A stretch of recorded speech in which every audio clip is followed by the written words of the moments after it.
जहाँ पर योगी के गोरखपुर दौरे का आज तीसरा दिन है। भगवान नरसिंह की शोभा यात्रा में शामिल होंगे। भगवान की आरती के बाद लोगों के संग सीएम योगी आदित्यनाथ होली खेलेंगे। शाम को फगुआ के गीत में शामिल होंगे सीएम योगी आदित्यनाथ। बड़ी जानकारी आपको बता दें तो गोरखपुर दौरे का आज तीसरा दिन है सीएम का, और ऐसे में शोभा यात्रा में शामिल होंगे सीएम योगी आदित्यनाथ। भगवान की आरती के बाद लोगों के संग होली भी खेलेंगे और शाम को फगुआ के गीत में शामिल होंगे। तो बड़ी जानकारी आपको बता दें, गोरखपुर दौरे पर है सीएम योगी आदित्यनाथ और ऐसे में आज तीसरा दिन है उनके दौरे का, और भगवान नरसिंह की शोभा यात्रा में शामिल होंगे। भगवान की आरती के बाद आम लोगों के संग होली खेलेंगे सीएम योगी आदित्यनाथ, और इसी को लेकर तैयारियां जो है वो कर ली गई।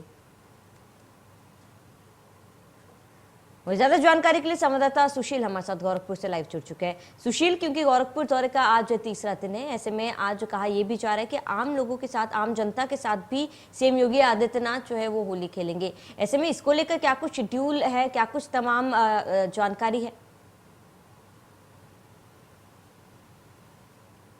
देखिए, निश्चित रूप से ये जो परंपरा है वो सदियों से चली आ रही है, और योगी आदित्यनाथ से पहले ब्रह्मलीन महंत अवैधनाथ और फिर योगी आदित्यनाथ इसी तरीके से इस परंपरा का निर्वहन कर रहे हैं। अभी कुछ ही देर बाद जो है योगी आदित्यनाथ जो है गोरखनाथ में जो होलिका का भस्म है उसे लगा करके यहाँ पे आएंगे और सीधे घंटाघर पहुंचेंगे। और मैं पहले वो तस्वीरें आपको दिखा दूं कि जहाँ पर ये पूरा कार्यक्रम होना है, ये आप देखेंगे कि यहाँ पे ये पूरा जो मंच बना हुआ है, इस मंच पर ये पूरा कार्यक्रम होना है, और बाकायदे यहाँ पर जो है पूरे सिक्योरिटी की भी पूरी व्यवस्था की गई है। और इस मंच पर पहुंचने के बाद यहाँ पर राष्ट्रगान होगा और जो आरएसएस का जो राष्ट्रध्वज फहराएंगे, उसके बाद से फिर आरएसएस के जितने भी कार्यकर्ता हैं उनको भी बधाई देंगे, और फिर यहाँ से अपने उद्बोधन करने के बाद फिर सामने जो आप एक रथ देख रहे हैं भगवान नरसिंह का, उस भगवान नरसिंह के रथ पे पहुंचेंगे, वहां पूजा अर्चना करेंगे और आरती करेंगे। उस आरती करने के बाद उसी रथ पे सवार होकर के जो है वो एक दूसरे पर अबीर उड़ाएंगे और अबीर गुलाल के साथ साथ रंग की जो है वर्षा करेंगे।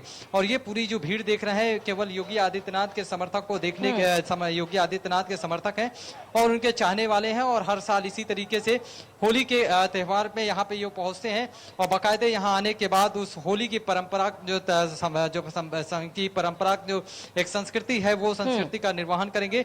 और निश्चित रूप से इसको लेकर के जो है एक जगह है, तकरीबन 8 किलोमीटर का ये शोभा यात्रा निकलता है। बतौर सांसद जब हुआ करते थे तो वो पूरे जो है इस जुलूस में शामिल हुआ करते थे, लेकिन चूंकि अब वो मुख्यमंत्री होने के नाते तमाम सिक्योरिटी के पर्पज से अब केवल यहाँ पे आरती करने के बाद वो यहीं से लौट जाते हैं। लेकिन ये रथ जो है पूरे 8 किलोमीटर तक जो है अलग अलग जगहों से होता हुआ फिर वापस आकर के यहीं पे समाप्त होता है। जी बिल्कुल सुशील, शोभा यात्रा को लेकर क्या कुछ समय निर्धारित किया गया, इसके साथ ही सुरक्षा के क्या कुछ इंतजाम?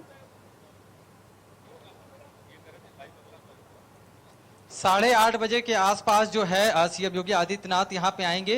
बस कुछ ही देर बाद 8:30 बजे के आने के बाद इस पूरे कार्यक्रम की शुरुआत हो जाएगी, और सबसे पहले वो मंच पे पहुंचेंगे। मंच पे पहुंचने के बाद वो बैठेंगे और उसके बाद जो आरएसएस का जो राष्ट्रध्वज होता है उसे फहराएंगे, और उसके बाद से फिर यहाँ पे संबोधित करेंगे यहाँ के लोगों को, समर्थन के अपने समर्थकों को। उसके बाद जो है फिर जो है रथ पर सवार होकर के वहां पे भगवान नरसिंह की पूजा करेंगे, उनकी आरती करेंगे, और उसी रथ से जो है लोगों के ऊपर अबीर गुलाल उड़ाएंगे, रंग फेंकेंगे, और इस पूरी होली के पूरे उत्सव को वो मनाते हुए नजर आएंगे।